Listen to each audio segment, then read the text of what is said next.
both the Washington Post and the New York Times last night had pretty detailed reports about the refugee issue. They suggested that the president himself overruled national security experts on his team and Secretary of State Blinken. You've sort of maintained that there was never a policy change at all, but is it fair to say at this point that the president changed his mind from the 62,500 number and then changed his mind again once he saw the sort of outrage and blowback from Democrats and refugee groups? Well, I can say that we have every intention of putting out an increased cap, and we hope to do that soon, in advance of May 15th. I'm obviously not going to get into private conversations between the president and members of his national security team, but I will say that one of the things that has been on the president's mind that I think was covered in a number of those stories are the challenges and the challenges to our resources. And we've talked about this a little bit. So one of those is refugee processing in a big global system. And there were muscles that have been atrophied over the last few years. It's not just the federal government. It is also a lot of important organizations around the world that help address this.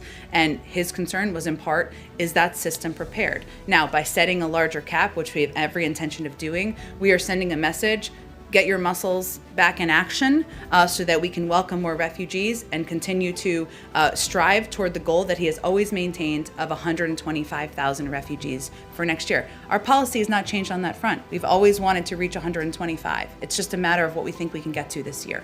Well, the State Department is in charge of processing refugees. Mm-hmm. If the Secretary of State is encouraging the president to sign the paperwork to raise the cap, that would suggest that he feels that the State Department, despite whatever atrophy may have happened, could have raised that limit, and that the president, because of perhaps, worries about if HHS could support the refugees when they got here, perhaps because of political calculations, overruled the Secretary of State. And so I'm asking if you can explain why, if the State Department says that they can do this, the president didn't think that they could.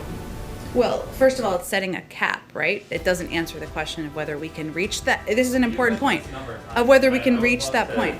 To get into this, right? Because there's no reason that the president couldn't have done what he said he was going to do, raise the cap to 62,500, and then if the State Department or HHS determined that they couldn't, process the refugees, just not hit that number. As you said yesterday or 2 days ago, that happens all the time. So Sure. This just sort of And he underscores has every intention of raising the cap. The Friday announcement was not about the top level of the cap. And I think that's an important thing for people to understand.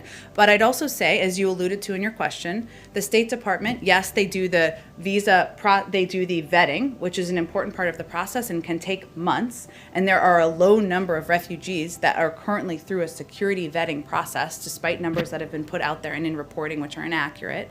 There's a low number. Hundreds of people that have already been. What'd you say? It's not hundreds of people that have already been approved by the State Department. I think the reports are something like 700 people have had to cancel flights because of. And the flights have resumed. The flights have resumed as of Friday. But there's also another component of this because it's an interagency process that addresses refugees resettlement, right? ORR, the Office of Refugee Resettlement, which is not a part of the State Department, has a component of this as well. It's a part of HHS. The president looks at all of the government, all of our resources available, what he thinks the capacity is, but he also is looking for assessments from the interagency team on what's possible. That's what his questions were. Hence, we'll have more to say when we have a conclusion on that. I think we're talking past each other, so I'll just ask once more and then we Okay. can move on if you don't want to. But the question is whether the president changed his policy on the 6,500 and if on Friday you intended it to be 15,000 and then changed the decision after the outcry. Well, his policy was on Friday, was months before, continues to be to reach 125,000 refugees in next fiscal year. 62.5 was a down payment. It will be slower this year than it will be next year. The president wants an assessment of how far we can get.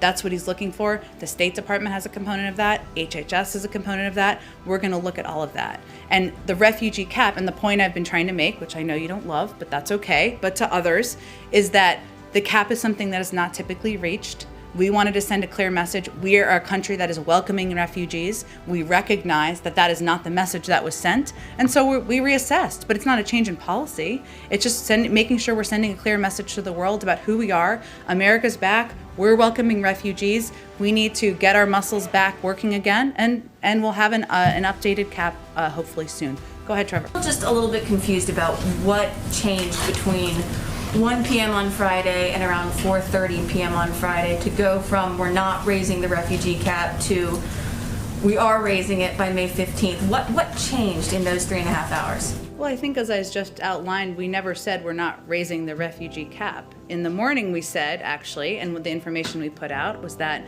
once we reach 15,000, we will raise it. That was not accounted for in some of how people were some of how people were digesting the information, and we wanted to be clear and send a message that we are a country that is welcoming refugees. Let's be clear, we are changing the policies of the last administration. We are changing the policy of not welcoming in people from Africa or people from the Middle East. That was the biggest factor preventing refugees from coming in during the last administration.